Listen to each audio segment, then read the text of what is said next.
Alright guys, so today let's talk about Lucio Fulci's Zombie, which I just watched for the first time. And again, I've only seen a couple Lucio Fulci movies this year. Is the first time I've watched any of these movies. And I've always wanted to delve into horror outside of American horror. But until I found like Amazon Prime and Shudder, and Vudu, like I've never had a way to watch them. So it's just an incredible feat to watch all of these new horror movies to me, on like Shudder or Amazon Prime. And Lucio Fulci, the only other movies I've seen him do, is City of the Living Dead and The Beyond. And I love The Beyond. I thought that was incredible in terms of gore and violence. And City of the Living Dead was good. I liked it. It was just not like, it didn't blow me away. It was fine. And then I watched Zombie, which is called like five different names. It's weird because Zombie's got so many names.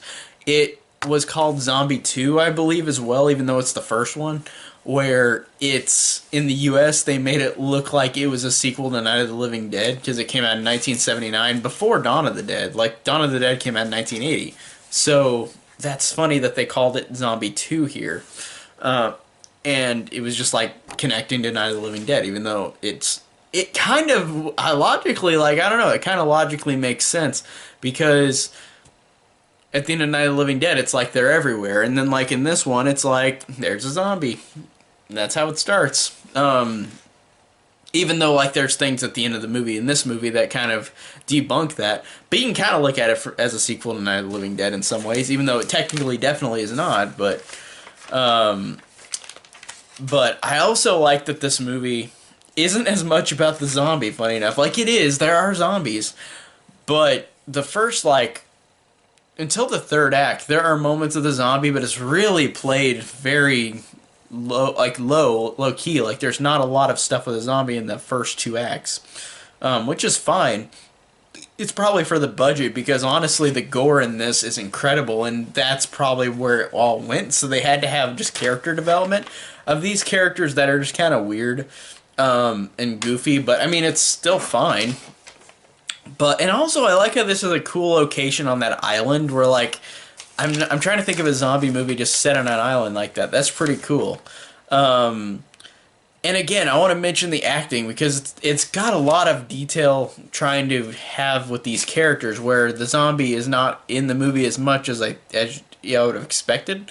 But it's still fine because these characters are fine, but they're just goofy and weird because of the dub, probably. The dub is kind of weird because these characters are over the top. But to be fair, most of these, like, Giallo movies are like that. They're over the top and silly, which I think gives it an otherworld feeling where, like, you are interested, but it's just a weird way of them acting towards, like, on screen. It's very different. Like, there's a really funny but awkward moment where, like, this one woman is gonna go scuba diving, and she just takes her shirt off, boobs out, with watching this group of people, like, just sitting there. She just pulls her shirt off. She just got her boobs out, and then, like, she just goes down and goes down underwater, and she's wearing panties, but she's not wearing the top. That's why that was funny. And it's cool because they show an underwater zombie in this scene where like the zombie literally kills a shark because there's a shark going after the woman, and the zombie like breaks the shark's jaw, which I thought was really cool. It was something that I just didn't expect because yeah, zombies have been used underwater in some iterations of zombie movies, like Land of the Dead did that. But I like that they did it in this one. That was really cool because, of course, zombies are undead. They don't have to breathe underwater. They're dead or undead. So that was a really cool scene. I really love that one. And holy shit, like that, whenever the shark gets killed, that's awesome. And again, I can't not mention this because it's a Fulci movie, but the use of eyes and killing with eyes is effective and holy shit, just it gets me. There's a moment where this one character, like, her eye like goes in through this stump like that's sharp thing that's like pointing out on a ship, and like sure it goes through her eyes, and you see the detail of it flying through her eyes, and it is incredible. And of course, it's practical, so it blows me away how great it looks. Because sometimes they look kind of silly, but like in the Beyond, the spider scene was great, but you could tell there wasn't a lot of spiders. It was like some fake spiders in the background, but like it's I feel like that in a lot of these movies where the practical effects are really good for the most part, and then there's some where you're just like, oh, it's kind of like it's effective, but it's just kind of weird. Like that was effective with the eye scene where the girl gets impaled through the eye. That was really effective. And there's a like throat bite scene. Like the zombie, of course, throat bites a lot of people, or a couple people in the movie. But there is a moment where, man, it just is disgusting and effective with the gore, because like there's blood like spurting out of this character's like neck, and it's in a way where, again, the violence in these types of movies, in these Italian horror movies, are really different and effective, and it just is gross. And I love how it works in just a different way than American horror. And also the zombies are creepy and really effective, honestly. Like, they actually creep me out.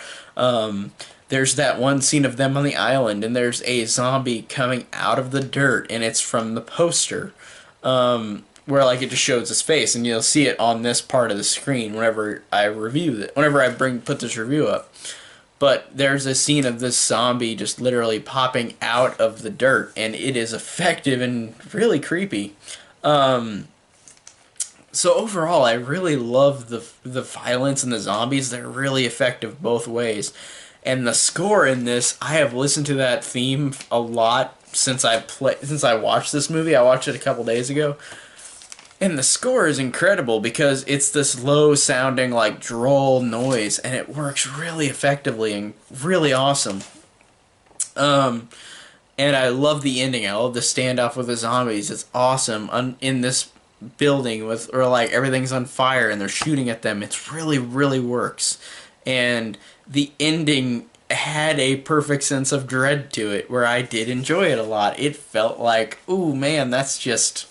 Even though I expect a type of movie like this to have a dreadful ending, but man, that was a really effective ending. So, man, I really did love Zombie. I thought this was a really awesome Fulci movie. And again, if I had to rank the three movies I've seen, City of the Living Dead would be the last, and then it would be this, and then it would be The Beyond. But the Beyond and this are pretty close. So yeah, I really enjoyed Zombie. This was an awesome movie, and really great that I finally got to see it. So tell me down below what you think of Lucio Fulci's Zombie, and thank you so much for watching.